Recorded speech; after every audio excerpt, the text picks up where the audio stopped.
What about the 5th or 6th take? Hello viewers, this is Alan in the shed, live from North East Wales.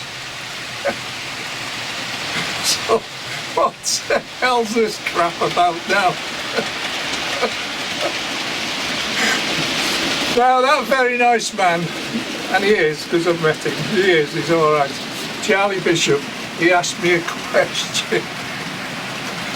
Oh Charlie, you give me some grief here, I'll tell you, unbelievable. First off, my little slider didn't work, it was rather stiff, as the actress said to the picture. Need some lubrication on that, my lord. So, yeah. Oil on my finger later. Give it a bit of slipperiness.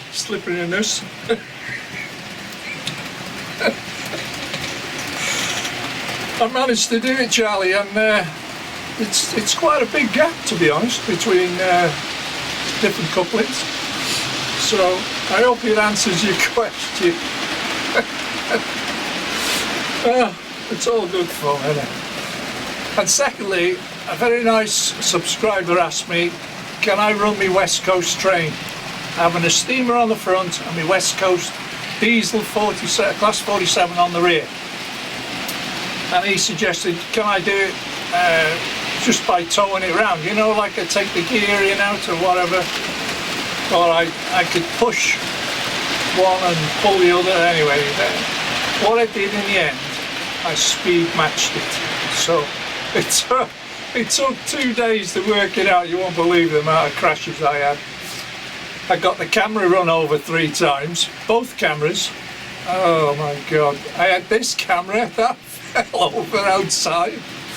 Oh, and then I come down here and it just all fell into place. Oh, dead chuff. So hopefully you'll enjoy the footage. But it all started off with Charlie just asking what's the gaps between the buffers. So we got that sorted. Now, before I disappear, in the next film I'm going to replace a bit of track over there. There's a bit outside and it comes back in here, and I can realign things because the summer and the cold air now has affected the track. It has moved it, so I've got to realign tracks in places. But I found a fault with the track outside. The geometry's not quite right, so I've got to reset all that. So that'll be the next film, a bit more track repairs as usual. Okay guys, so without further ado, let's get into the film.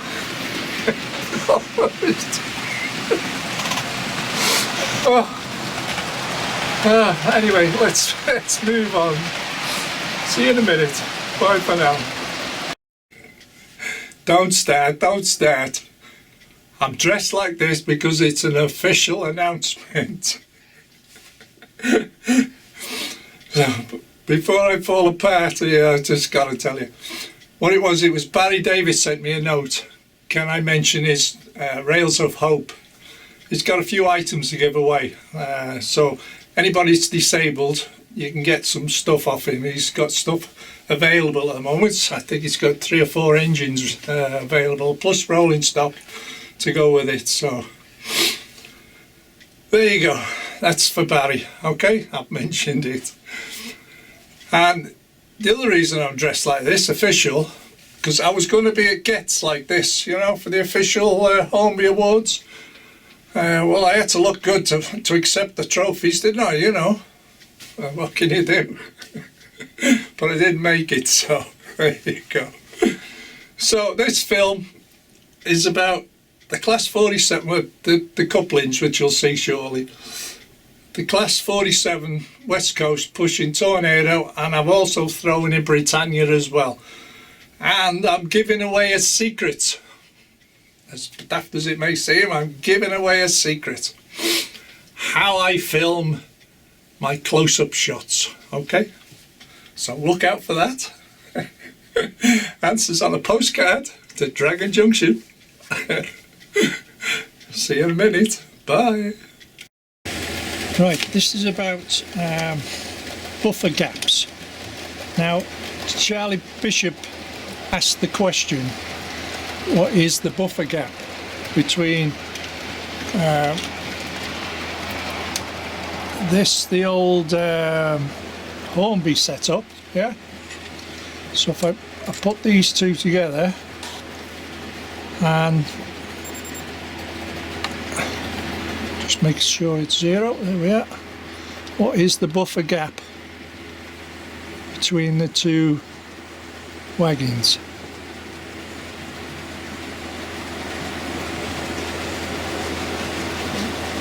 And it looks around 10.5 mil, something like that. That's on a box fan, Hornby box fans, and these are the Hornby EWS coal trucks. And again,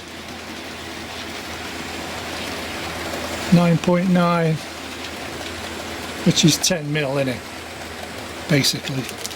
So if I fetch the Hunt's coupling ones round, I can show you the difference. There's the train coming into view, the little tankers, and what I'll do is I'll take the last two off, and it's just a simple pull apart, and there we have the two tankers together there. Now remember, it was 10 mil, and this has got the swivel ones on, yeah, so they can actually do that. But when they're in a straight line, for 0 out,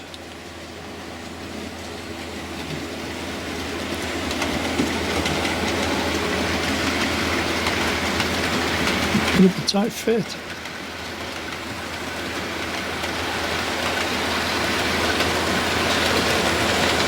Is that tight?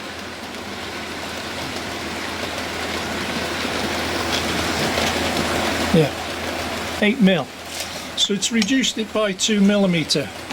But the whole point is it's a closer coupling and it will go around second radius. But remember, on a swivel, it's only a set length. It's only a set length compared to the other Hunt couplings where you can get them in different lengths, and I'll show you the difference in a moment. So let me move that one out the way, and I'll fetch the 100-ton tanks round now. Just fetching the last two into view. There we are. Pull them apart, simple as that. Put them into camera view, get them straight. There we are. Set to 0, and we'll try again now on these.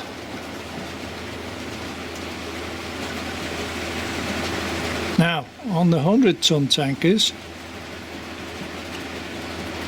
6 millimeter. So that is 4 millimeter difference. That's how close they are there. And going round the second radius curve, they're virtually like that. Okay, they virtually touch from what I've got on my layout. It's a bit like that. So they're very close. You won't get them much closer, not without derailing.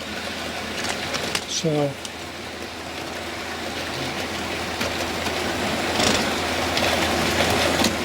that's not a bad setup, really.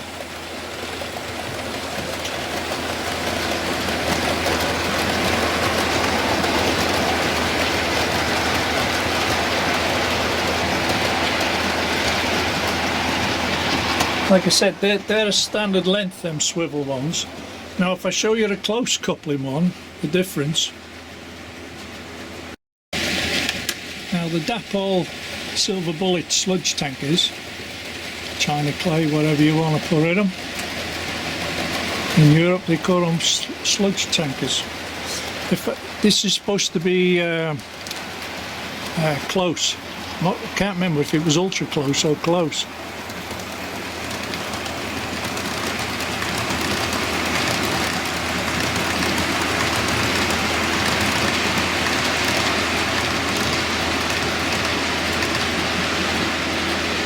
As far as I can see, it was 5mm, so that's a millimetre closer than the other tank.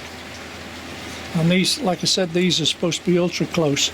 Now these are fixed. They're not swivels. The only thing that swivels is the them joints like that, because it's dapole, yeah. And these are supposed to be the close ones. But on a third radius, they do get close, even on second radius. You can go round second radius. Peter Dixon's proved that. You wouldn't get it any closer than that, really. It's quite good, that, actually. And the thing about this, with the old couplings, you know, the M pockets or Hornbys, when you connect them together, you used to get this play, didn't you, all the time? So they were doing this all the time. Well, with these, it's fixed rate. So when the first tank moves, the last tank moves at the same time, because it's all connected nicely. So therefore, you don't get that buffer clash like you used to on the real railways. Or they're taking the weight up on the chains, and it's more stable, and that's the reason why you can reverse them, because they're so stable, and you're pushing in a central point all the time. Okay, so there you go, Charlie. Hope that's helped you a bit, and anybody else. So, all right, Charlie. Thank you.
And now for the little secret.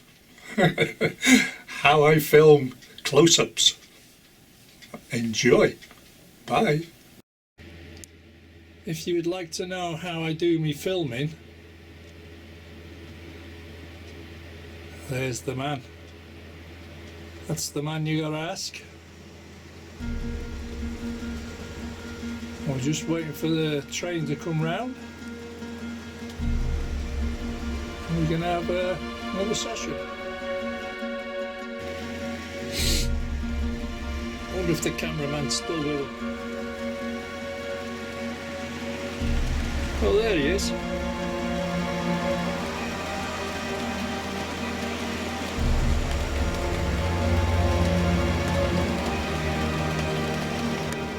Yeah, he's keep today.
There you go, it's caught up to the engine.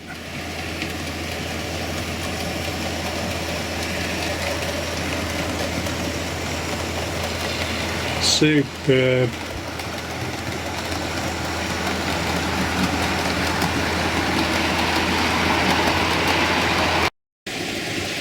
And there we go, just to finish the film off, another little running session at the end. Let's see what you think. 37 on the big tankers, got EWS on the coil carriers, Tornadoes on the west coast on tour, as you've seen in the film, but I've taken the 47 off now, and EWS is doing the TTA tankers. So on that note, thank you for watching, catch you in the next film. I need some track repairs in the next one. Okay guys, see you next time. Bye for now. Bye.